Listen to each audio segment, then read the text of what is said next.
Hello friends, स्वागत है आपका आज के वीडियो में। और आज हम बात करने वाले हैं। आज जो हमारा मेनली जो चैप्टर होगा साइकोपैथोलॉजी में, ये 14वां चैप्टर होने वाला है। यानी इस चैप्टर का नाम होगा काया प्रारूप विकृतियाँ, यानी सोमैटोफॉर्म डिसऑर्डर्स। और इसी के बारे में हम मेनली बात करने वाले हैं। इसमें जो काया प्रारूप यानी जो सोमैटोफॉर्म्स जो होते हैं, इसमें जो विकृतियाँ जो हैं ये कैसे होती हैं, कैसे नहीं होती, काम कैसे करती है, कैसे नहीं कर सकती है, इनका कारण क्या होता है, इलाज क्या होता है, इसी के बारे में हम पढ़ने वाले हैं। बहुत बड़ा चैप्टर नहीं है, लेकिन फिर भी हो सकता है कि 35 से 40 मिनट के आसपास वीडियो हो सकता है उससे कम भी हो, लेकिन हम कोशिश करेंगे इसको शॉर्ट में ही लेकिन बेहतरीन नॉलेज के साथ पूरा करने के लिए। तो आइए और जानते हैं कि सोमैटोफॉर्म्स डिसऑर्डर्स आखिर होते क्या हैं, काया प्रारूप जो विकृतियाँ होती हैं ये होती क्या है। तो कोई भी व्यक्ति जो है पहली पहली बार जब किसी भी चीज़ का नाम सुने तो वो जानना चाहता है कि आखिर वो चीज़ है क्या। तो मेनली आज हम जानने वाले हैं कि आखिर जो काया प्रारूप जो विकृति होती है ये होती क्या है। काया प्रारूप जो विकृति है यह एक ऐसी विकृति है जिसके लक्षण क्या होते हैं, शारीरिक लक्षण होते हैं, परंतु उसका जो कारण है ये मनोवैज्ञानिक या मानसिक होता है। और DSM-4 1994 के अनुसार जो है इस इसको एक अलग और स्वतंत्र विकृति यानी जो डिसऑर्डर होता है इसको माना गया है। DSM-4 में जब आप पढ़ेंगे वहाँ 26 या 27 तरह की जो विकृतियाँ हैं, डिसऑर्डर्स हैं, वो भी पढ़ना है। और DSM-5 जो अभी करंटली चल रहा है, या फिर यूँ कहें कि अभी हिंदी वर्जन में तो अवेलेबल नहीं है। मैंने बहुत सारा बुक भी देखा, पर कोशिश किया कि इसके बारे में जाना जाए या फिर खरीदा जाए, तो अभी कहीं पे भी अवेलेबल DSM-5 नहीं है। DSM-4 मिल जाता है और हम अभी DSM-4 से ही पढ़ रहे हैं। तो रेबर ने 2009 में कहा है कि काया प्रारूप विकृतियों का तात्पर्य जो है मानसिक विकृतियों के एक ऐसे वर्ग से है जिसका स्पष्ट शारीरिक लक्षण होता है। जो दैहिक विकृति के सांकेतिक होते हैं, परंतु कोई स्पष्ट दैहिक क्षति अथवा जो मनोस्नायु जो स्नायु शारीरिक जो दुष्क्रिया है जो उन लक्षणों को व्याख्या कर सके वो दृष्टिगोचर नहीं होते हैं। जिससे प्रमाणित होता है कि इन लक्षणों का जो संबंध है ये मनोवैज्ञानिक कारणों से ज़्यादा होता है। तो इस परिभाषा को जो है जब हम विश्लेषण करते हैं तो इससे कुछ चीज़ें हैं जो स्पष्ट रूप से हमें पता चलता है ये, और उस चीज़ को जानते हैं। पहला है काया प्रारूप जो विकृति के लक्षण दैहिक या फिर शारीरिक होते हैं। क्वेश्चन आ जाएगा कि इनमें से कौन जो है व्याख्या वो काया प्रारूप विकृति को जो है स्पष्ट रूप से नहीं कहती है, या फिर जो लक्षण जो है या फिर उसकी जो विश्लेषण है या फिर उसके जो गुण हैं वो नहीं है। तो इसके बारे में क्वेश्चन आ जाएगा, तो इस चीज़ को थोड़ा सा ध्यान दीजिएगा। पहला एक काया प्रारूप जो विकृति है के लक्षण दैहिक या फिर शारीरिक होते हैं। दूसरा है इस विकृति के लक्षणों की व्याख्या दैहिक या शारीरिक आधार पर करना संभव नहीं होता है। तीसरा है इस विकृति का कारण मानसिक या मनोवैज्ञानिक होता है, बिल्कुल सही है। तीसरा है इस विकृति के अंतर्गत रूपांतर विकृति, रोग, भ्रम, स्वचालित उत्तेजन विकृति आदि की गणना की जाती है। काया प्रारूप विकृति के लक्षण के बारे में हम जानना चाहेंगे कि काया प्रारूप विकृति के जो लक्षण होते हैं, सोमैटोफॉर्म के डिसऑर्डर के जो लक्षण होते हैं आखिर वो क्या क्या होते हैं। पहला है शारीरिक पहचान या फिर शारीरिक लक्षण। साइको जो फिजिकल जो सिम्टम्स हैं, काया प्रारूप विकृति की जो मुख्य पहचान यह है कि रोगी में शारीरिक लक्षण दृष्टिगोचर होते हैं। जैसे किसी रोगी में अंधापन की शिकायत देखी जाती है तो किसी व्यक्ति में बहरापन की। इसी प्रकार किसी रोगी के हाथ या जांघ में लकवा का लक्षण देखा जाता है। दूसरा है ज्ञात शारीरिक कारण का अभाव। काया प्रारूप विकृति के संबंध में एक अद्भुत बात यह है कि रोगी में शारीरिक लक्षणों के होते हुए भी उनका कोई ज्ञात दैहिक आधार या फिर शारीरिक आधार नहीं होता है। जैसे रोगी आंखों से नहीं देख पाता है अथवा कान से नहीं सुन पाता है, परंतु उसकी आंखों और कानों में स्नायु की जो क्षति है ये बिल्कुल नहीं पाई जाती है।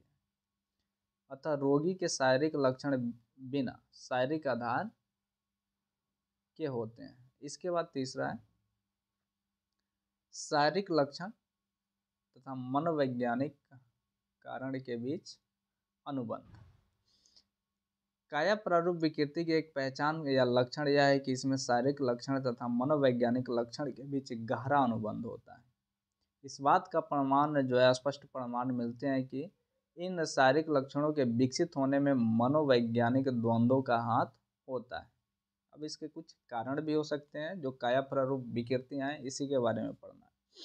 काया प्रारूप जो के सामान्य कारणों को निम्नलिखित भागों में विभाजित किया जा सकता है। पहला है मनोवैज्ञानिक कारक, दूसरा है जैविक कारक और तीसरा है व्यक्तित्व कारक।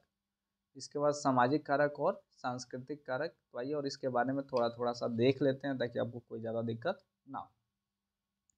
काया प्रारूप विकृति के कारणों को निम्नलिखित भागों में विभाजित किया जा सकता है। पहला है मनोवैज्ञानिक कारक। काया प्रारूप विकृति के विकास में कई तरह के मनोवैज्ञानिक कारकों का हाथ होता है। फ्रायड के अनुसार अचेतन लैंगिक इच्छाओं के अचेतन में दमित हो जाने पर जो द्वंद्व उत्पन्न होते हैं, द्वंद्व मतलब तनाव, मारपीट या फिर शारीरिक द्वंद्व जो होते हैं, आंतरिक द्वंद्व, चीज़ें एक दूसरे से टकराव महसूस करती है, उनका समाधान कई मानसिक विकृतियों के रूप में होता है जिनमें काया प्रारूप भी शामिल है। मनोवैज्ञानिक कारकों में गुप्त आक्रमणशील आवेग भी एक महत्वपूर्ण कारक है जिसके कारण काया प्रारूप विकृति विकसित होती है। मनोविश्लेषकों के अनुसार आक्रमणशील आवेग जो है आत्मदंड के रूप में काया प्रारूप विकृति के विकास में सहायक होता है। दूसरा है जैविक कारक। काया प्रारूप विकृति के विकास में जैविक कारकों का भी हाथ होता है। इसके अंतर्गत जैविक कारक, शारीरिक रचना, यौन भिन्नता आदि की गणना की जाती है। अध्ययनों से अब पता चलता है कि एक बड़ी हद तक यह विकृति वंशागत होती है। जो माता पिता अथवा पूर्वज जो हैं इस रोग से पीड़ित होते हैं, उनके बच्चों में भी इस विकृति के विकसित होने की संभावना रहती है। काया प्रारूप जो है विकृति के विकास पर यौन कारक, आयु आदि का प्रभाव भी जैविक कारकों के रूप में पड़ता है। अध्ययनों से पता चलता है कि यह मानसिक विकृति पुरुषों की अपेक्षा स्त्रियों में अधिक पाई जाती है। इस संदर्भ में किए गए अध्ययनों से ज्ञात होता है कि इस विकृति के विकसित होने की संभावना किशोरावस्था में अधिक होती है। तीसरा है व्यक्तिगत कारक।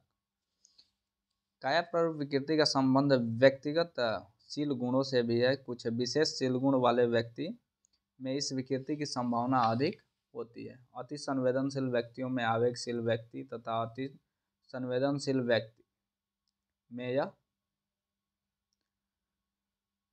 जो है विकृति अधिक पाई जाती है। चौथा है सामाजिक कारक। काया प्रारूप विकृति में जो है के विकास में सामाजिक कारकों का भी हाथ होता है। विघ्न परिवार वाले व्यक्तियों में, यानी जो ब्रोकन होम है, इसकी संभावना अधिक होती है। दोषपूर्ण अनुशासन भी इसका एक कारण होता है। इसके बाद सांस्कृतिक कारक।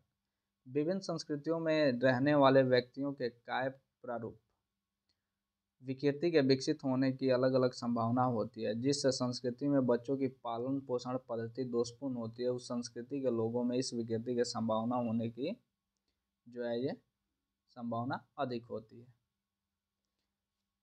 इसका जो उपचार है,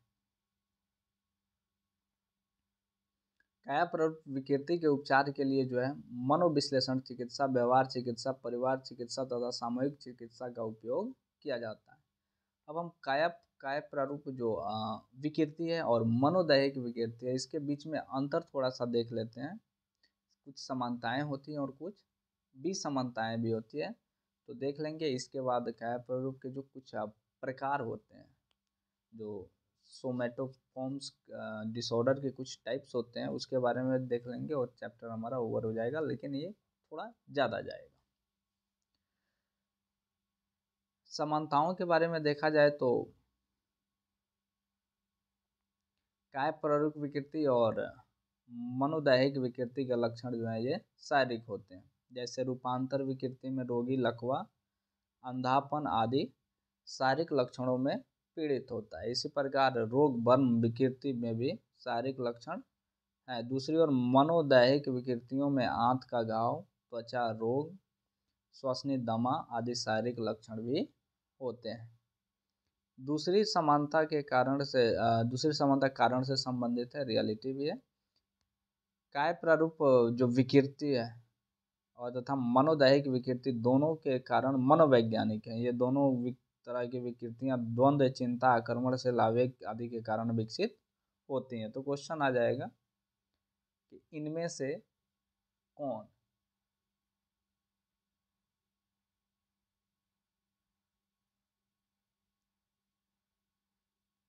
एक दूसरे से संबंधित है शारीरिक लक्षण के आधार पर। तो क्वेश्चन दे देगा, मान के चलिए काय प्रारूप विकृति और मनोदैहिक विकृति, इसके अलावा 2-3 विकृतियां और दे दिया, और ABCD करके दे देता है क्वेश्चन कि 1 और 2 सही है, 2 और 3 सही है, या फिर 1, 3, 4 सही है, 1, 2, 3, 4 सही है। तो उसमें याद रखिएगा कि जो काय प्रारूप विकृति है और मनोदैहिक विकृति है, ये दोनों एक दूसरे से लक्षण के आधार पे एक दूसरे से समानता है, मिलता है।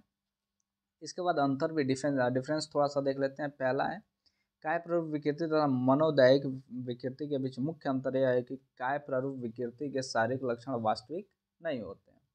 जैसे रूपांतर विकृति, जो काय प्रारूप विकृति है उसमें हाथ जांघ लगवा का लक्षण विकसित हो जाता है, परंतु रोगी के हाथ या जांघ में कोई दैहिक खराबी या दोष नहीं दिखता है। इसी तरह रोग भ्रम के रोगी में भी शारीरिक रोग वस्तुतः नहीं होता है, फिर भी उसे रोग का विश्वास रहता है। दूसरी ओर मनोदैहिक विकृति के लक्षण वास्तविक होते हैं। आंत में घाव के रोगी की आंत में वास्तव में घाव होता है, जिसकी जांच आसानी से की जा सकती है। इस तरह त्वचा विकृति के रोगी की त्वचा में दैहिक दोष विकसित हो जाते हैं। दूसरा नंबर है काय प्रारूप विकृति के उपचार के लिए मनोवैज्ञानिक चिकित्सा पर्याप्त होती है। बात सही है, इसके लिए मेडिकल उपचार की आवश्यकता नहीं होती है। दूसरी ओर मनोदैहिक विकृति के उपचार के लिए मेडिकल चिकित्सा बिल्कुल अनिवार्य है। जैसे आंत का घाव हो जाए तो वो बिना इलाज किए नहीं छूट सकता है।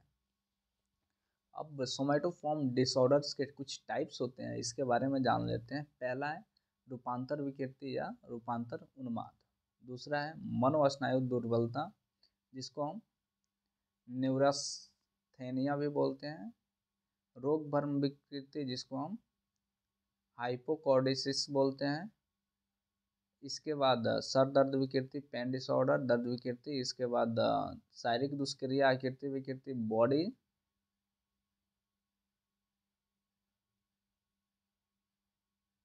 सिस्मोर्फिक डिसऑर्डर। इसके बाद कायिक विकृति, जिसको हम सोमैटिजेशन डिसऑर्डर भी बोलते हैं। तो ये और थोड़ा थोड़ा इसके बारे में देख लेते हैं ताकि आपको बहुत ज़्यादा दिक्कत ना हो समझने में।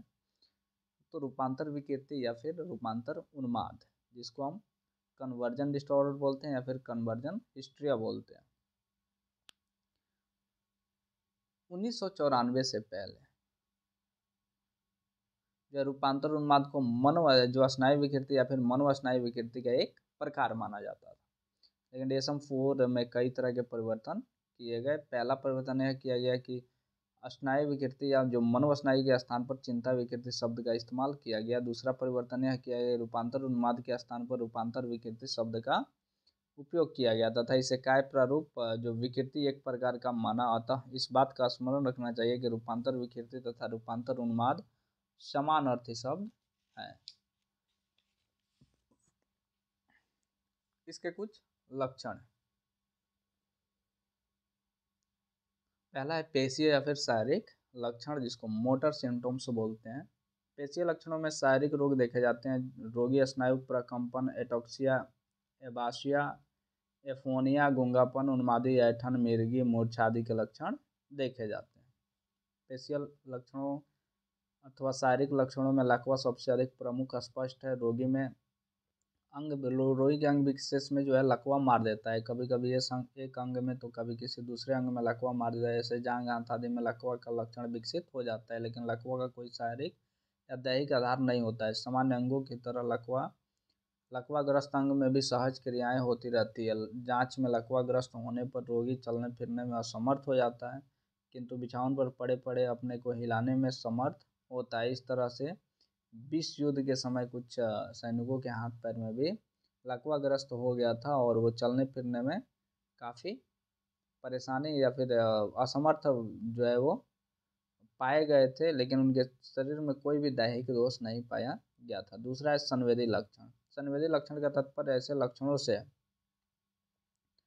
जिनका संबंध ज्ञानेंद्रियों या कार्यों की विकृतियों से है, हालांकि इनके योगेंद्रियों में कोई शारीरिक या दैहिक दोष नहीं होता है। रूपांतर उन्माद या रूपांतर विकृति के रोगी में पाए जाने वाले मुख्य कारण है, पहला है दृष्टि विकृति, दूसरा है श्रवण विकृति, तीसरा है संवेदनशीलता विकृति, तीसरा है उन्माद एटॉक्सिया।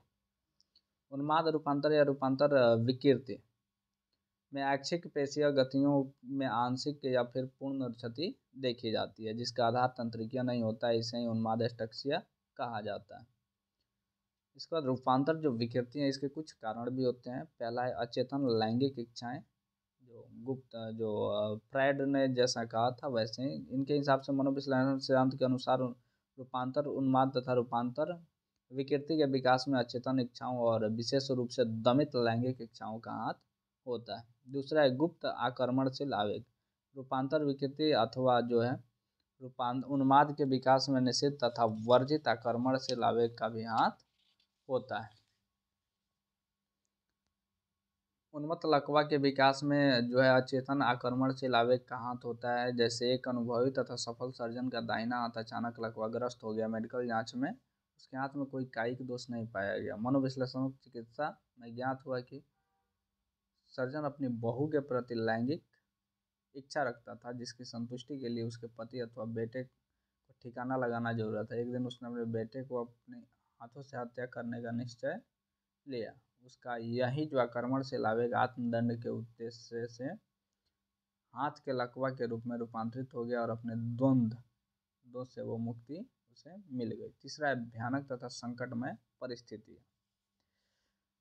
अध्ययनों से या निरीक्षणों से पता चलता है कि उन्माद अथवा जो रूपांतर विकृति के विकास में भयानक तथा संकटमय परिस्थितियों का हाथ होता है।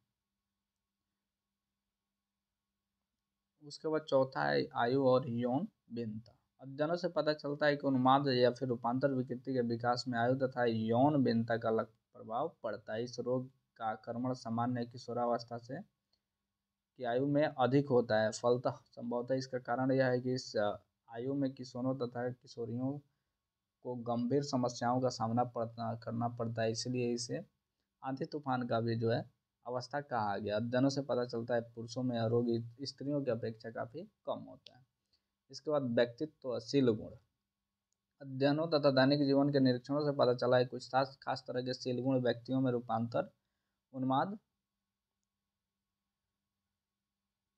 विकृति के जो है लक्षणों को विकसित करने की संभावना अधिक रहती है, जबकि कुछ अन्य तरह के शील गुण वाले व्यक्तियों में संभावना कम रहती है। जिन लोगों में अति संवेदनशीलता, अति संकेतशीलता तथा अधिक संवेगशीलता तथा आवेगशीलता के शील गुण होते हैं, उनमें इस रोग के विकसित होने की संभावना अपेक्षाकृत अधिक पाई जाती है। इसके बाद है दोषपूर्ण अनुशासन। 6 नंबर दोषपूर्ण अनुशासन, यानी कई मनोवैज्ञानिकों ने दोषपूर्ण अनुशासन या को उन्माद या फिर रूपांतर विकृति का कारण माना है। दोषपूर्ण अनुशासन का अर्थ है वह अनुशासन जो अधिक ढीला अथवा अधिक कठोर होता है। इस तरह के अनुशासन में से बच्चों में आत्मनियंत्रण की योग्यता का विकास समुचित रूप से नहीं हो पाता है, जिससे उनमें आगे चलकर उन्माद के लक्षणों को विकसित होने की पृष्ठभूमि बन जाती है। इसके बाद 7वां नंबर है सामाजिक सांस्कृतिक कारक। परिवार की सामाजिक आर्थिक स्थिति तथा सामाजिक मानक के स्वरूप, सामाजिक स्तरीकरण के स्वरूप, देहाती शहरी क्षेत्र आदि का प्रभाव जो है इस मानसिक रोग पर पड़ता है। उच्च सामाजिक आर्थिक की अपेक्षा निम्न सामाजिक आर्थिक स्थिति में लोगों में यह रोग जो है अधिक पाया जाता है। इसके बाद इसका उपचार भी होता है। उपचार में मनोविश्लेषण जो है चिकित्सा का इस्तेमाल किया जाता है, व्यवहार चिकित्सा का इस्तेमाल किया जाता है, परिवार चिकित्सा का इस्तेमाल किया जाता है, समुदाय चिकित्सा का इस्तेमाल किया जाता है और विवाह चिकित्सा का भी इस्तेमाल किया जाता है। इसके बाद आ गया हमारा न्यूरोथेंसिया, और जिसको मनोस्नायु दुर्बलता बोलते हैं।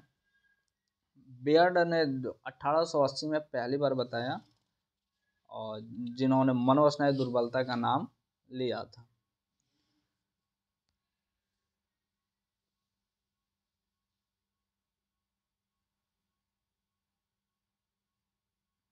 उन्होंने जो है एक मानसिक असामान्यता का अर्थ में इसका व्यवहार किया, जो निरंतर चलने वाले संवेगात्मक और तनाव का जो है एक परिणाम होता है। इस रोग का रोगी सुस्त तथा उदास रहता है, चिड़चिड़ापन का स्वभाव का होता है तथा उसके विचार छिन्न-भिन्न हो जाते हैं। इसका रोगी जो है निरंतर मन और शरीर की थकावट से पीड़ित रहता है। इसकी शिकायत वो बराबर करता है। वास्तव में सामान्य थकावट और इसके रोगी की थकावट में आकाश पताल का अंतर है। थोड़ी देर तक आराम करने के बाद सामान्य थकावट दूर हो जाती है, परंतु इस रोग की थकावट पर विश्राम का कोई प्रभाव नहीं पड़ता है। रात में सोकर उठने के बाद सुबह में भी जो है इसका रोगी थकावट महसूस या फिर अनुभव करता है। सामान्य थकावट शारीरिक तथा मानसिक परिणाम के बाद होती है या निरंतर नहीं बनी रहती है, परंतु इस रोग की थकावट काम न करने पर भी निरंतर बनी रहती है। अतः मनोस्नायु दुर्बलता की परिभाषा देना चाहें तो इस प्रकार दिया जा सकता है। मनोस्नायु दुर्बलता मनोस्नायु विकृति का वह प्रकार है जिसमें थकावट, दुख, दर्द आदि के भावों के लक्षण पाए जाते हैं। इसके कुछ लक्षण हैं और वो लक्षण क्या क्या हैं। थकान की संवेदना, इसका पहला लक्षण जो है वो थकान की संवेदना है जो निरंतर बनी रहती है। दूसरा है सिर दर्द। इस रोग का दूसरा लक्षण है वो सिर दर्द है, और सिर दर्द तो बराबर बना रहता है। इसके साथ साथ आंखें भी थकी रहती है। कभी कभी रोगी के सिर दर्द से काफ़ी बेचैन हो जाता है। इस बेचैनी की अवस्था में वह डॉक्टरों के पास बराबर दौड़ता है, कभी एक डॉक्टर तो कभी दूसरे डॉक्टर के पास जाते रहता है। इस तरह से कड़ी दवा का सेवन करता है, फिर भी दिक्कत उसे बनी ही रहती है। इसके बाद अनिद्रा, जिसको हम इंसोम्निया बोलते हैं।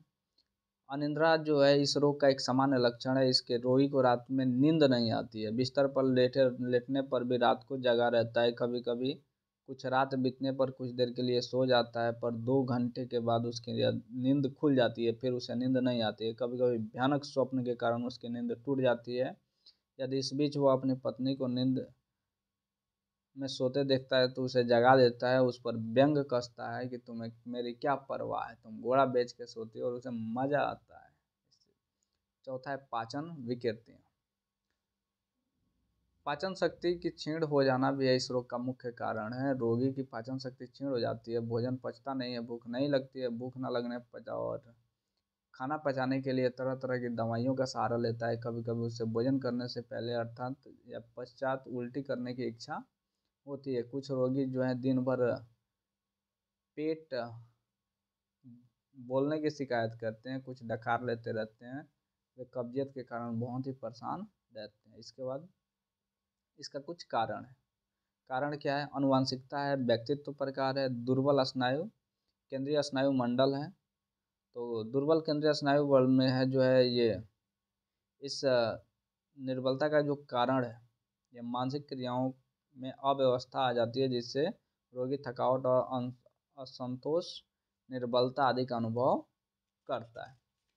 इसके बाद कष्टदायक परिस्थिति से बचने की जो है इच्छा है, झूठ बोल दो, और मानसिक विच्छेद भी होता है, लैंगिक विकृतियाँ भी होती है और मानसिक तनाव भी होता है।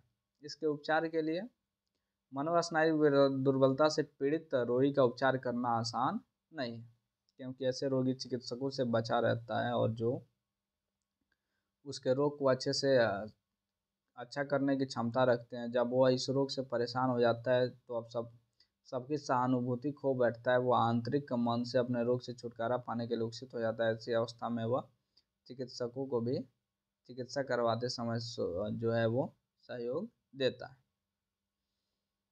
इसमें जो है सम्मोहन, मनोविश्लेषण और स्वतंत्र सहचार विधियों का भी उपयोग किया जाता है मानसिक संघर्ष को दूर करने के लिए।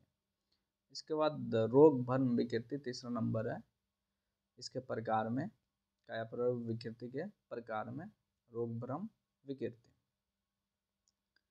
रोग भ्रम विकृति जो है वास्तव में कायाप्रयोग विकृति का एक प्रकार है। इस विकृति के रोग से पीड़ित व्यक्ति को ऐसा विश्वास हो जाता है कि वह कोई भयंकर रोग से पीड़ित है। अब उसका जीवित रहना संभव नहीं है। हालांकि चिकित्सकों की राय से उसे कोई ऐसा रोग नहीं होता है और शारीरिक स्तर पर स्वस्थ रहता है, वास्तव में वो भ्रम का शिकार बन जाता है और हमेशा अपने स्वास्थ्य के प्रति चिंतित रहता है तथा डॉक्टरों का चक्कर लगाते रहता है। इसके जो लक्षण हैं ये